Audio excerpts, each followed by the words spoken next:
apa-apanya Tuhan. Di dalam nama Tuhan Yesus sama-sama katakan amin, amin. Silakan duduk Bapak Ibu. Haleluya. Shalom. Apa kabarnya hari ini? Luar biasa ya. Walaupun ada masalah tetap luar biasa. Iya, tema hari ini adalah apakah dunia melihat Kristus lewat keluargamu. Ya Bapak Ibu, saya percaya Tuhan memanggil kita untuk menjadi saksi Kristus ya, karena Yesus mencari orang-orang yang dapat menjadi terang dan kepanjangan tangan Tuhan di dunia ini. Dan sebelum dia naik ke surga, dia berkata kepada murid-muridnya, aku mengutus engkau untuk menjadi terang ya kepada bangsa-bangsa yang belum mengenal terang Tuhan itu. Mari kita baca bersama langsung saja Matius 5 mulai ayat yang ke-14 sampai ayat 16 ya. Ini ayat yang diberi dari gereja, Matius 5 ayat 14 sampai ayat 16. Kita baca bersama 1, 2, 3. Kamu adalah terang dunia. Kota yang terletak di atas gunung tidak mungkin tersembunyi.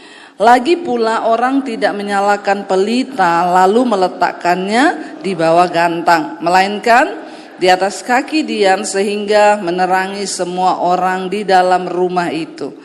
Demikianlah apa? Hendaknya supaya apa? Iya, demikianlah hendaklah terangmu itu bercahaya di depan orang, supaya orang dapat melihat perbuatanmu dan memuliakan Bapa di surga. Bapak Ibu, kata terang di sini berasal dari bahasa Yunani ya. Dalam sebutannya itu postokosmo. Postokosmo ini berarti terang yang dari Kristus. Jadi bukan terang sembarang. Kalau di sini kita kan ini ada terang dari Philip ya. Ini Philip atau apa ini lampunya? Ya. Tapi terang yang dimaksud di sini itu adalah terang yang berasal dari Kristus. Ya. Ingat ketika nubuatan tentang kedatangan Kristus itu dikatakan apa? Bangsa yang diam dalam kegelapan akan melihat terang. Ya, terang yang besar yang akan bercahaya di tengah kegelapan. Terang yang dimaksud di sini bukanlah sembarang terang, tetapi terang yang berasal dari Kristus. Dengan kata lain, bagaimana keluarga kita bisa membawa terang, memuliakan Bapa di depan semua orang, maka keluarga itu harus melekat, harus berdasar di dalam Kristus. Amin. Bukan di dalam yang lain, bukan. Etika dunia sekarang banyak, terlihatnya bagus. Tetapi itu bukan terang Kristus. Bagaimana kita mengajar anak-anak, apalagi anak-anak muda sekarang. Mereka itu banyak saudara, etika-etika duniawi yang kelihatannya bagus. Tetapi hanya yang berasal dari Kristus yang benar-benar terang. Ya, kelihatannya bagus. Ya, misalnya kalau kita negur anak sekarang, saudara pernah dengar gak mereka sering bilang gini, please soft spoken. Anak-anak sekarang kan, ya ngomong gak usah bicara keras-keras. Itu salah satu etika dunia. Terlihatnya bagus, tapi apakah itu benar? Belum tentu. Ya, jadi yang dimaksud dengan menjadi terang di sini adalah dengan terang yang berasal dari Kristus. Makanya keluarga kita harus dibangun di atas dasar nilai-nilai Kristus. Amin. Nah, bagaimana keluarga bisa menjadi terang? Ini serius Bapak Ibu. Karena kita melihat sekarang ya data perceraian itu di kalangan orang Kristen sangat tinggi. Bagaimana keluarga tidak bisa menjadi terang? Kasus-kasus pembunuhan, kekerasan dalam rumah tangga, dalam keluarga itu juga banyak terjadi di kalangan orang Kristen. Ya, bahkan sekarang data statistik yang baru ya anak-anak muda usia 25 sampai 40 itu mereka udah nggak nikah loh. Ini jadi PR gereja. Ya, menurun angka pernikahan. Kenapa? Karena banyak mereka lihat kegagalan dalam pernikahan. Anak-anak muda sekarang itu udah gak mau nikah. Ya katanya yaudah kita begini aja, ngapain bangun keluarga. Orang itu juga ya pada selingkuh suaminya. Ya itu juga pada cerai pada akhirnya. Jadi ngapain nikah, yaudah kita begini aja. Ini menjadi satu PR loh bagi kita gereja Tuhan. Ya, bagaimana ya membangun kepercayaan, karena kepercayaan tentang keluarga itu sudah hancur. Ya, nggak lama lagi negara Indonesia ini menuju seperti negara-negara di luar negeri. Ya, kenapa di luar negeri gereja pada tutup? Karena memang udah nggak ada orang, saudara, anak-anak mudanya habis. Kalau kita jalan-jalan, nggak usah ke yang negara lain ya, kita di Singapura aja, jarang kita lihat ada anak kecil di mall.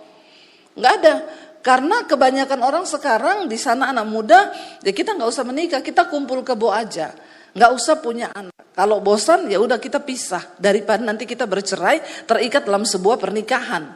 Jadi sekarang ya Jepang tuh banyak rumah kosong, kenapa? Nggak ada orang. Ya, jadi kalau Indonesia yang sudah benci jadi WNI, mungkin bisa pindah ke sana aja, banyak rumah kosong di sana kan. Kemarin saya lihat ada demo bawa tulisan udah bosan jadi WNI. Bisa tuh dikirim ke rumah-rumah kosong yang ada di Jepang ya. Orang tidak bersyukur atas negaranya. Ya, negara kita ini harus punya rasa cinta tanah air. Ya, enggak usah apa-apa protes, siapapun presidennya pasti diprotes. Kita doakan bangsa ini, amin. Puji Tuhan, ini rupiah mulai menguat lagi ya. Jadi doa. Kemarin saya baca spanduk, bosan jadi WNI. Banyak negara-negara yang rumah-rumahnya udah kosong karena nggak ada orang. Boleh bisa pindah ke sana. Ya, saudara. Kita melihat, jadi ini kenapa orang gak mau menikah, gak mau membangun keluarga. Karena gambaran keluarga banyak yang rusak. Ya, nah ini menjadi PR buat kita. Bagaimana kita membangun keluarga di dalam terang Kristus. Bukan terang yang lain, bukan dengan etika yang lain. Ya, lalu bagaimana saudara kita membangun keluarga di dalam terang Kristus. Kita baca dulu sama-sama Yohanes 3, 19-21. Yohanes 3, 19-21, firman Tuhan berkata begini.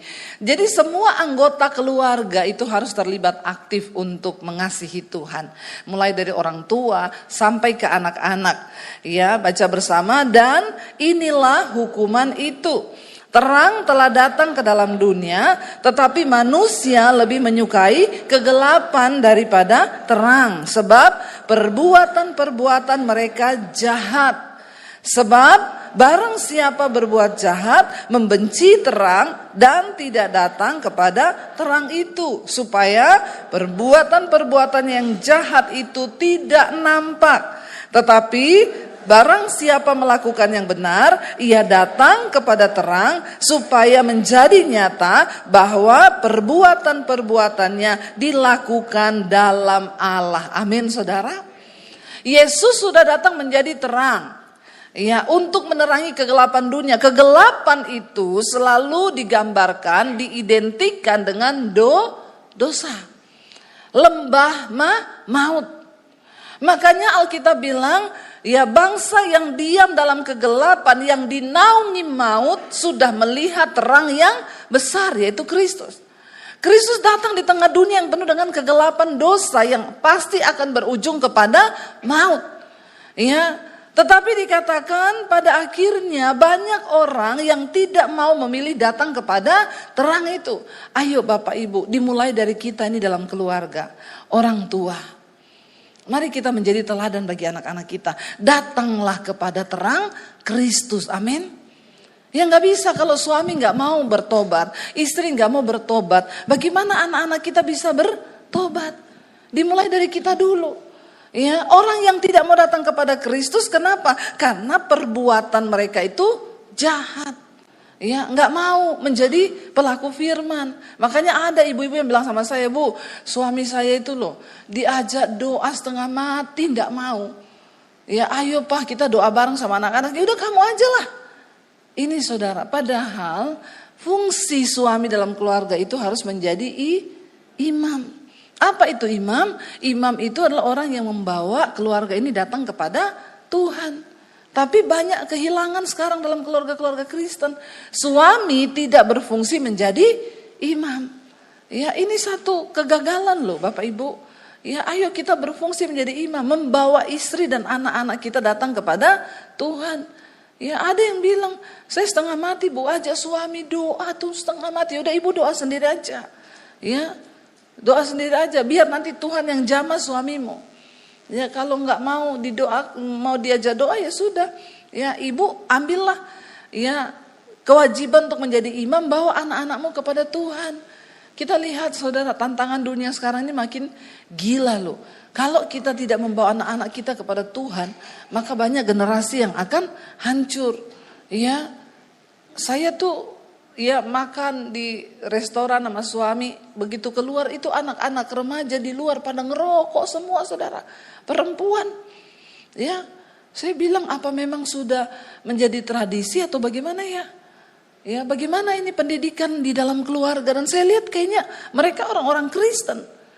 Itu apakah memang sudah menjadi satu yang biasalah, wajarlah, atau bagaimana? Ya, kita lihat sekarang kehancuran. Kenapa saudara? Dan Yesus berkata, inilah hukuman itu. Ya, terang telah datang ke dalam dunia, Kristus, tetapi orang-orang lebih menyukai kegelapan. Jangan sampai kita ini cuma jadi orang Kristen yang kalau minggu ke gereja, tapi kita pulang tetap hidup di dalam kegelapan. Karena gak mau bertobat, gak mau bawa anak-anak kita dalam takut akan Tuhan. Selama masih ada waktu, ayo suami-suami, jadilah imam membawa anak-anakmu kepada Tuhan. Coba bapak-bapak bilang, aku ini imam dalam keluarga. Ayo bilang sekarang, aku ini imam dalam keluarga. Saya bisa lihat yang tidak pede ngomong ini berarti memang tidak pernah doain bapak-bapak ini. Ya, sekarang bilang dengan pede, aku adalah imam dalam keluarga. Biar setan melihat. Ya, ini yang nggak mau ngomong ini berarti memang nggak susah diajak doa ini memang bapak-bapak ini. Bertobat. Ya, setelah Kristus itu ada kepala yaitu suami. Ya, itu urutannya dalam Alkitab. Kepala kita adalah Kristus, lalu ada suami, setelah itu istri dan anak-anak. Itu adalah sistemnya kerajaan Allah. Ya. Jadi kalau kita di organisasi kan ada yang namanya saya kok jadi lupa. Struktur, ya, struktural dalam organisasi. Biasanya ada pemimpin, lalu ada wakil. Nah, di dalam Alkitab strukturnya itu Kristus di atas, suami nomor 2, baru anak. Jadi kalau ada istri sama anak-anakmu gak beres, suami yang akan dimintai pertanggungan jawab. Tapi yang terjadi dalam keluarga Kristen, saudara mengaku atau tidak, jujur, yang paling banyak rohaninya lebih maju istri atau suami? Kok ngaku? Ya, benar gak? Ya, kita patut bersedih loh, ya. Kenapa yang terjadi dalam keluarga Kristen justru sekarang ya istri yang lebih rohani daripada suami? Di mana? Berarti strukturnya dalam Alkitab ya salah atau kita yang salah? Ya, kita yang salah, bertobat. Saya mengambil contoh dalam Alkitab saudara Imam Eli. Imam Eli adalah contoh keluarga yang gagal dalam Alkitab. Kenapa? Ya, kegagalan keluarga Imam Eli adalah karena dia gagal mendidik anak-anaknya di dalam takut akan Tuhan. Kedua anaknya Hofni dan Pinehas. Dia imam, ya, dia gembala pada waktu itu. Anak-anaknya tidak dididik dalam takut akan Tuhan. Apa yang terjadi? Hofni dan Pinehas, setiap kali bangsa Israel itu membawa persembahan ke rumah Tuhan, ya, berupa daging untuk dipersembahkan kepada Allah, korban yang dipotong, ya, yang daging yang baik, lemak-lemaknya dan daging-dagingnya itu harusnya untuk Tuhan. Mereka ambil, mereka makan, mereka nggak peduli. Dikatakan loh itu persembahan bagi Tuhan, nggak peduli dimakan. Hofni dan Pinehas meniduri pelayan-pelayan Tuhan yang ada di gereja. Wanita-wanita cantik, para penari, penyanyi, ditiduri mereka bersinah di depan Allah sendiri. Dan kegagalan Imam Eli, dia tidak tegas menghukum anaknya. Kenapa banyak keluarga Kristen sekarang ini hancur dan tidak bisa menjadi terang bagi dunia? Karena banyak orang tua yang gak tegas kepada anak, mendidik dalam kebenaran. Tapi orang tuanya bilang bagaimana mau tegas bu, orang saya aja gak tahu kebenaran. Ya, papahnya bilang saya aja gak ngerti firman. Ya, contoh, ajar anakmu tidak pacaran dengan yang tidak seiman. Itu ajaran firman Tuhan. Itu sudah harga mati. Tidak boleh diganggu gugat. Karena firman Tuhan bilang jangan engkau menjadi pasangan yang tidak seimbang dengan orang yang tidak percaya. Persamaan apa antara berhala dan Allah? Waktu engkau membiarkan anakmu menjalin hubungan dengan orang tidak seiman, itu Allah dan berhala loh. Tidak bisa disatukan. Tapi sekarang banyak orang Kristen, keluarga Kristen memaklumi anak-anak yang melakukan hal seperti itu. Engkau tidak menegur. Saya bilang sama anak saya, jangan pernah jatuh cinta atau berhubungan dengan orang tidak seiman. Sampai kapanpun mami tidak akan pernah merestui, karena itu tidak sesuai firman Tuhan. Iya enggak saudara? Ya, kita harus tegaskan anak-anak. Kasih tahu firman yang benar. Bahwa mereka hidup dalam kekudusan. Nasihati, hormati Tuhan. Ya kita bagian kita mengasih tahu. Terserah dia lakukan atau tidak, itu urusannya. Tapi kita sudah kasih tahu. Ya, jangan dugem, jangan merokok. Hidup menghormati Tuhan. Karena kalau engkau berbuat dosa, itu artinya engkau tidak menghormati Tuhan. Ya, bagaimana kita bisa menjadi keluarga yang menjadi terang di tengah bangsa yang sudah gelap? Ya, kita harus menjadi terang Tuhan, saudara. Ya, ajar anak-anak kita dalam kebenaran firman Tuhan. Bayangkan anak-anaknya Imam Eli. Mereka tidak menghormati Tuhan dan Eli lebih menghormati anaknya daripada Tuhan. Ini kegagalan yang fatal. Jangan hormati anakmu lebih dari Tuhan. Ada orang tua yang terlalu sayang anaknya. Dia takut nanti kalau begini nanti anaknya mau gimana sehingga dia tidak tegas untuk mendidik anaknya. Jangan engkau menjadi abu-abu. Alkitab berkata, hendaklah terangmu itu bercahaya. Supaya perbuatanmu itu bisa dilihat orang dan orang bisa mempermuliakan Bapamu yang di surga. Ya, saya banyak melihat keluarga Kristen, saudara. Ya, yang membiarkan anaknya itu di dalam pergaulan yang tidak benar, karena orang tua nggak berani menegur. Kesalahan yang sangat fatal, kehilangan wibawa ilahi. Orang tua sudah kehilangan wibawa ilahi. Kenapa itu bisa terjadi? Yaitu tadi, karena orang tua gagal menjadi imam. Suami gagal menjadi imam yang benar. Istri juga tidak takut akan Tuhan. Tapi kalau kita punya wibawa ilahi, kita menegur anak, mereka melihat perbuatan kita yang hidup menghormati Tuhan, maka mereka juga akan menghormati Tuhan.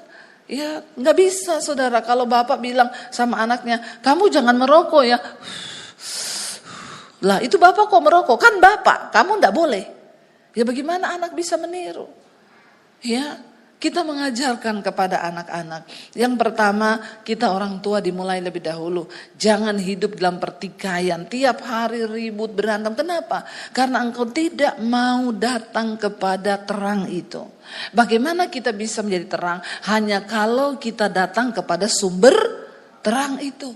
Kristus adalah sumber terang itu.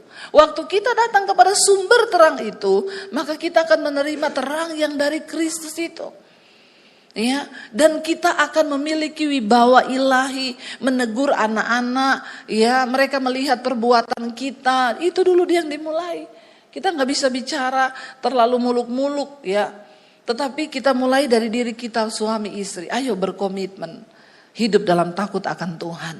Nggak ribut tiap hari, itu sudah puji Tuhan, haleluya 12 kali, amin. Ya. Karena kita perlu membawa damai sejahtera di tengah rumah tangga. Supaya anak-anak kita juga mendapat damai sejahtera. Salah paham itu biasa suami istri.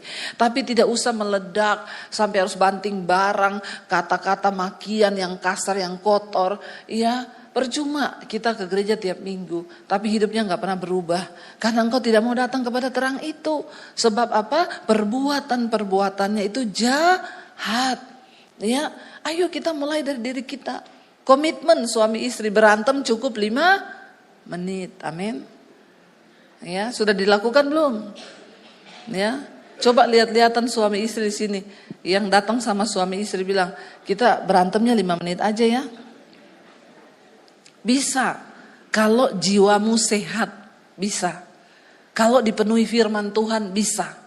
Tapi kalau kau tidak mau datang pada terang itu, tidak bisa. Ya, tidak bisa saudara. Ayo kita berdoa supaya Tuhan beri kita hati yang salah paham itu biasa. Diselesaikan baik-baik dengan bicara baik-baik. 5 menit selesai sehingga anak-anak juga hidup dalam ketentraman. Kenapa ada anak narkoba? Kenapa anak bisa free sex di luar? Karena dia tidak mendapatkan di dalam rumah ada ketenangan. Ya lihat papa mama tiap hari ribut, tiap hari berantem. Kita gagal sebagai keluarga menjadi terang Kristus. Sehingga saudara tahu apa yang terjadi dengan keluarga Hofni dan Pinehas. Dengan Imam Eli, kedua anaknya tidak menghormati Tuhan. Sehingga tabut Allah dirampas. Israel mengalami kekalahan gara-gara imam yang tidak hidup benar. Karena kalau pemimpinnya sudah tidak benar, maka semuanya pasti tidak benar. Akhirnya Israel mengalami kekalahan. Anaknya terbunuh dan ketika didengar oleh Imam Eli anaknya mati, dia jatuh dari tempat duduknya dan mati saat itu juga. Ya, kematian, hukuman Tuhan akan terjadi pada orang-orang yang tidak mau hidup menghormati Tuhan. Datang pada terang itu. Bahwa anak-anakmu datang pada terang. Nasihati mereka sesuai dengan firman Tuhan. Bagaimana cara terbaik menasihati anak? Pakai firman. Amin saudara. Saya pakai firman. Ya, baru kemarin saya tulis di grup sama anak-anak. Roma pasal 12 ayat yang pertama, ayat yang kedua. Berubahlah oleh pembaharuan budimu. Supaya engkau bisa membedakan mana kehendak Allah. Apa yang baik, yang berkenan kepada Allah dan yang sempurna. Karena hidup kita ini akan bahagia waktu kita melakukan kehendak Tuhan. Orang tua menasihatinya pakai firman, jangan pakai kebun binatang. Dari A sampai Z itu binatang keluar semua disebut. Anak tidak mungkin bertumbuh dalam iman. Karena firman Tuhan itu memiliki kuasa. Waktu kita menegur anak dengan firman, kita imani. Firman itu berkuasa melakukan apa yang disuruhkan kepadanya. Ya, pakai firman Tuhan. Dan apa yang harus kita lakukan saudara? Mari kita buka lagi satu firman Tuhan. Roma pasal 13 ayat 11 sampai 14 ya. Roma 13 ayat 11 sampai 14 kita baca bersama 1, 2, 3. Hal ini harus kamu lakukan karena kamu mengetahui keadaan waktu sekarang, yaitu bahwa saatnya telah tiba bagi kamu untuk bangun dari tidur. Sebab sekarang keselamatan sudah lebih dekat bagi kita daripada waktu kita menjadi percaya. Hari sudah jauh malam, telah hampir siang. Sebab itu, marilah kita menanggalkan perbuatan-perbuatan kegelapan dan mengenakan perlengkapan senjata terang. Marilah kita hidup dengan sopan seperti pada siang hari. Jangan dalam pesta pora dan kemabukan. Jangan dalam percabulan dan hawa nafsu. Jangan dalam perselisihan dan iri hati. Tetapi kenakanlah Tuhan Yesus Kristus sebagai perlengkapan senjata terang. Dan janganlah merawat tubuhmu hanya untuk memuaskan keinginannya. Amin. Apa yang harus kita lakukan? Ayat ini berkata, ini yang harus kamu lakukan. Buka mata saudara. Kita ada di waktu-waktu yang terakhir. Hari sudah menjelang malam. Keselamatan sudah lebih dekat, artinya apa? Kedatangan Tuhan kali yang kedua. Ya, di depan mata kita. Karena keselamatan yang sesungguhnya baru akan dinyatakan ketika Yesus datang kembali. Banyak orang yang pede mengaku dirinya Kristen, tapi apakah semua akan masuk surga? Tidak. Keselamatan yang sejati di dalam Kristus akan dinyatakan pada zaman akhir waktu Yesus datang kembali kedua kali. Baru disitulah Yesus berkata, aku akan berterus terang kepadamu. Bahwa dia mengenal kita atau tidak, di situ saudara. Makanya dikatakan, ayo hari sudah jauh malam. Bangun dari tidurmu, sekarang telah hampir siang. Mari kita menanggalkan perbuatan-perbuatan kegelapan.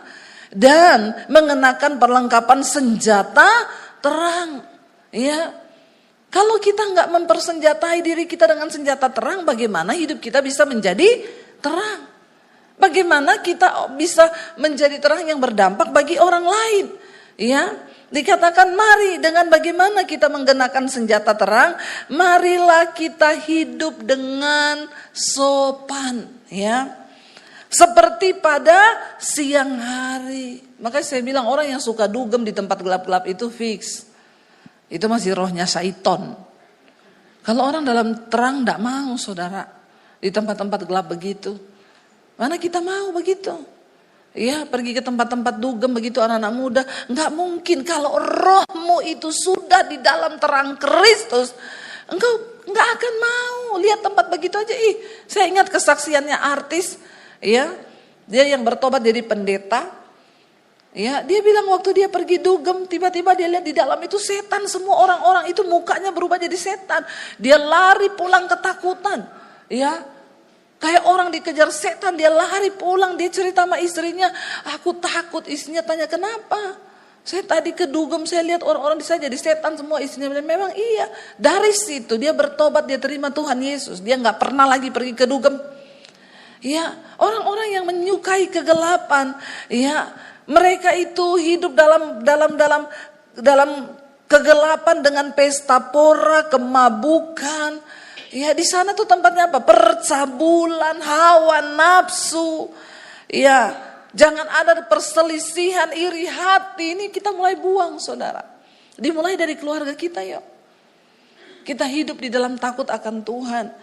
Ya, supaya apa? Dikatakan kita harus kenakanlah Tuhan Yesus Kristus sebagai apa? Perlengkapan senjata terang.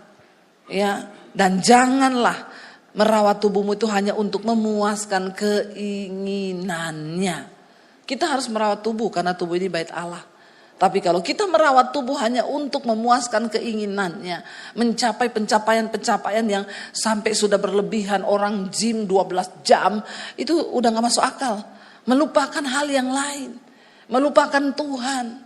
Ya, gym boleh bikin sehat, tapi kalau hidupmu gak takut Tuhan buat apa? Ya, benar gak? Kita puasa intermittent bagus, sekarang orang semua lagi pada puasa ini untuk menurunkan perut yang gendut-gendut itu karena mulai sadar hidup sehat. Ya, katanya kalau puasa itu 16 jam bisa turunkan gula darah, kolesterol. Kalau cuma puasa tok buat apa kalau nggak takut Tuhan? Ya. Pada akhirnya kita semua akan mati. Tapi apakah engkau hormati Tuhan atau tidak? Itu yang menjadi pertanyaannya. Ya. Saya banyak melihat orang sekarang, makin sehat ya. Iya Bu, saya intermittent fasting, saya 16 jam, 18 jam. Bukan itu persoalannya, apakah hidupmu hidup dalam takut Tuhan dan menjadi terang? Atau cuma melakukan itu hanya untuk kepuasan-kepuasan tersendiri? Mari kita berdoa sungguh-sungguh. Ibu-ibu perawatan boleh. Ya, tapi untuk apa engkau melakukan itu? Ya. Kalau engkau melakukan perawatan dengan takut akan Tuhan, tidak usah yang berlebihan, harus merubah-rubah bentuk wajah, ya silakan. Yang penting engkau takut Tuhan. Ya, bukan untuk memuaskan keinginannya, pengen lebih cantik, biar terlihat gini, hidung dirubah, muka dirubah, ya semua dirubah, dagu dirubah. Saya ini mau di-endorse sama salah satu klinik kecantikan. Ibu Debbie mau nggak? Kita treatment, tapi ibu harus endorsekan klinik kami di Instagram. Nggak usah. Suami saya bilang, saya nggak mau kamu jadi orang lain. Saya juga takut kalau mati malaikat tidak kenal saya. Katanya dulu saya cipta kau hidungmu pesek, kenapa jadi mancung? Ya, sudah melangkahi kau. Ya, ayo kita hidup ini untuk Tuhan, melayani Tuhan. Dalam keluarga kita keluarga yang menghormati Tuhan. Ajar kepada anak cucumu, hormati Tuhan. Itu yang terpenting Bapak Ibu. Karena ketika kita hidup menghormati Tuhan, maka Tuhan yang berjanji. Bukankah kerinduan kita dan anak cucu kita sama-sama berada di sorga kelak? Itu kerinduan kita kan, tidak ada satupun yang tertinggal. Ya, karena akan ada perpisahan kelak. Ya, perpisahan yang kekal. Ya, ketika Yesus datang kali yang kedua. Dan kita tidak mau ada anak kita yang tertinggal. Atau ada suami istri yang tertinggal. Kita mau bersama-sama hidup dalam takut akan Tuhan. Amin. Supaya keluarga kita menjadi keluarga yang menjadi berkat. Jadi tema hari ini adalah apakah dunia melihat Kristus lewat keluargamu? Ya, tadi yang pertama, suami jadilah imam. Supaya jangan sampai ya kita kehilangan dan struktur di dalam Alkitab itu tidak terjadi dalam keluarga kita. Kristus, suami, istri, baru anak-anak. Ya. Yang kedua, kita hormati Tuhan dalam keluarga kita. Ajarkan anak-anak kita untuk hormati Tuhan. Jangan menghormati anak melebihi Tuhan. Ya, hormati Tuhan nomor 1. Jangan juga menghormati suami lebih dari Tuhan. Kalau suami berdosa, tegur dia dengan firman Tuhan. Kasih tahu dengan firman. Karena itu caranya kita mengasihi suami. Ya, suami, kalau istrimu masih tegur kau, bersyukur. Kalau istri sudah tidak tegur, dia sudah berdoa itu, Tuhan hajar suamiku. Nah itu, maka sesuatu bisa terjadi. Jadi kita berdoa, saling mengingatkan di dalam firman Tuhan. Ya, yang ketiga, mari kita pakai senjata terang dari Kristus. Karena hanya Kristus yang adalah terang yang sesungguhnya. Saya undang para imam musik maju ke depan. Kita berdoa sungguh-sungguh supaya keluarga kita boleh menjadi terang Kristus yang bercahaya.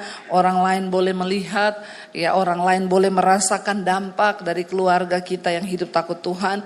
Kenapa saudara? Kalau engkau hidup takut Tuhan, Tuhan berjanji Dia memberkati keluargamu.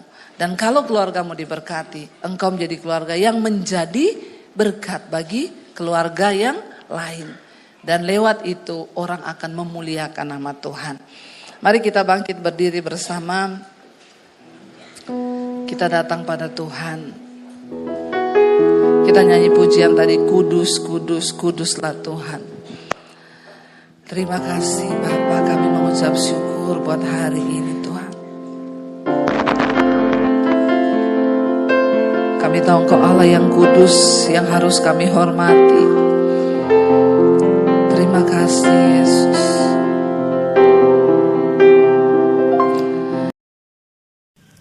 Katakan di hadapan Tuhan, tidak selamanya kita harus mengerti jalan Tuhan, tapi untuk selamanya kita harus belajar percaya kepada Tuhan. Sekalipun mengikuti jejaknya itu berat. Seringkali apa yang kita mau secara daging tidak terjadi. Tapi percaya saudara, waktu kau ikut jejaknya Tuhan. Ayub berkata begini saudara, perintah dari bibirnya tidak kulanggar. Dalam sanubariku kusimpan ucapan mulutnya. Mari dengarkan firman Tuhan dan simpan itu dalam hatimu. Waktu engkau menyimpan firman dalam hatimu, maka firman itu yang akan menuntunmu saudara, untuk mulai mengikuti kehendak Tuhan. Waktu kau simpan firman dalam hatimu, maka firman itu yang akan berkuasa membawa engkau sampai pada tujuannya Tuhan. Karena firman itu berkuasa. Dan firman itu dikatakan akan mengerjakan setiap apa yang disuruhkan Allah untuk terjadi dalam hidup kita. Bahkan Ayub berkata begini, tetapi Tuhan itu tidak pernah berubah. Siapa dapat menghalangi Tuhan? Perhatikan saudara, kalau hari ini engkau belum mencapai satu tujuan di hidupmu, jangan salahkan orang lain. Jangan pernah salahkan gara-gara dia ini, saya nggak bisa dapat ini. Jangan pernah salahkan nih gara-gara dia ini, sampai saya hari ini harus begini. Waktu Tuhan yang menentukan untuk engkau dapat mencapai sesuatu, maka dikatakan tidak ada yang bisa menghalangi Tuhan. Tidak ada yang dapat menghalangi kuasa Tuhan yang besar untuk membawa engkau digenapi janji itu dalam hidupmu. Gak ada. Tidak ada satu manusia yang berkuasa pun saudara, yang dapat menghalangi jalan Tuhan atas hidupmu. Bagian kita cuma duduk di kaki Tuhan dan belajar percaya. Ajar kami memahami Tuhan, apa maksudmu dari setiap ujian ini. Waktu kau tahu bahwa ayat ini berkata, siapa dapat menghalangi Tuhan? Karena itu saya selalu belajar untuk menerima bahwa kenyataan apapun yang kita hadapi hari ini itu seizin Tuhan. Dia tidak pernah terlalu cepat. Tuhan gak pernah buru-buru saudara. Walaupun kita udah gebelet banget pengen dapetin itu, tapi Tuhan bilang tunggu. Kalau aku belum berkata, itu gak akan terjadi. Waktu kita mengerti cara Tuhan ini, kita gak mudah menyalahkan orang lain gara-gara dia itu. Sampai saya gak bisa begini, gara-gara dia itu. Stop. Karena Tuhan, kalau dia sudah menetapkan sesuatu, ayat ini berkata, tidak ada satu pun yang dapat menghalangi Tuhan. Tidak ada satu kuasa pun yang dapat menghalangi kehendak Tuhan terjadi. Apa yang dikehendakinya, perhatikan. Ayat ini berkata begini saudara. Baca bersama. Apa yang dikehendakinya dilaksanakan juga. Karena apa? Ia akan menyelesaikan apa yang ditetapkan atasku, dan banyak lagi hal yang serupa ya dimaksudkannya. Tuhan akan melaksanakan ketetapannya atas hidup kita.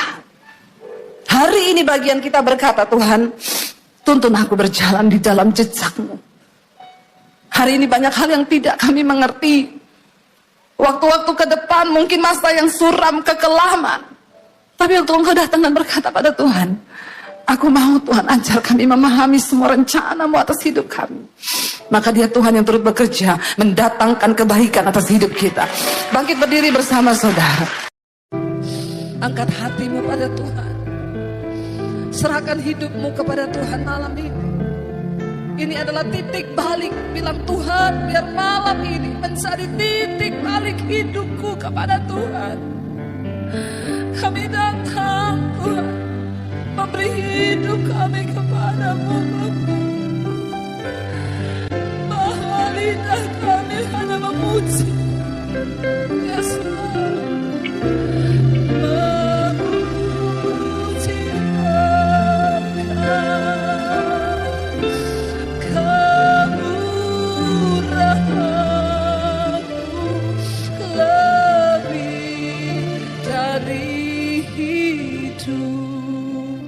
Tutup mata dalam hadirat Tuhan. Bapa, lihat setiap hati kami malam ini. Kami datang, Tuhan. Tuhan yang tahu hidupmu masing-masing, saudara. Dan malam ini Dia cuma mau Engkau beri hidupmu yang sungguh-sungguh bagi Dia. Tidak peduli dosa apapun yang sedang hari ini Engkau lakukan. Tuhan tidak pernah melihat masa lalu, tapi Dia tunggu engkau yang sekarang untuk menyerahkan hidupmu kepada Tuhan.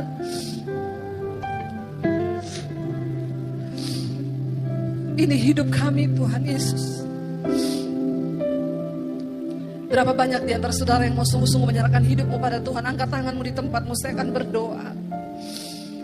Tuhan, Engkau melihat setiap tangan kami yang terangkat kepadamu, Tuhan. Ini kami di atas kota Palangkaraya ini, Tuhan. Kami datang menyerahkan hidup kami kepada Tuhan. Biar kemurahan-Mu nyata di hidup kami, Bapa. Ya Yesus, kami tahu malam hari ini surga bersorak-sorai melihat setiap anak-anak-Mu datang menyerahkan hidup mereka kepada Tuhan. Jesus. Sebab tidak ada persembahan yang menyenangkan hati Tuhan selain persembahan hidup yang kudus dan yang berkenan kepada Allah. Apapun keadaan kami malam ini, kami mau berkata, sekali Yesus, kami mau tetap pilih Yesus saja dalam hidup kami. Tuhan, apapun yang sedang mereka alami dalam hidup mereka malam ini, hamba percaya Engkau yang Maha Tahu. Yang terikat dengan dosa sudah dilepaskan dalam nama Tuhan Yesus. Yang sakit malam ini Tuhan sembuhkan dalam nama Yesus. Yang mengalami pergumulan yang berat malam ini Tuhan lepaskan dalam nama Yesus. Kami mau berkata malam ini ketika kami sudah memilih Yesus,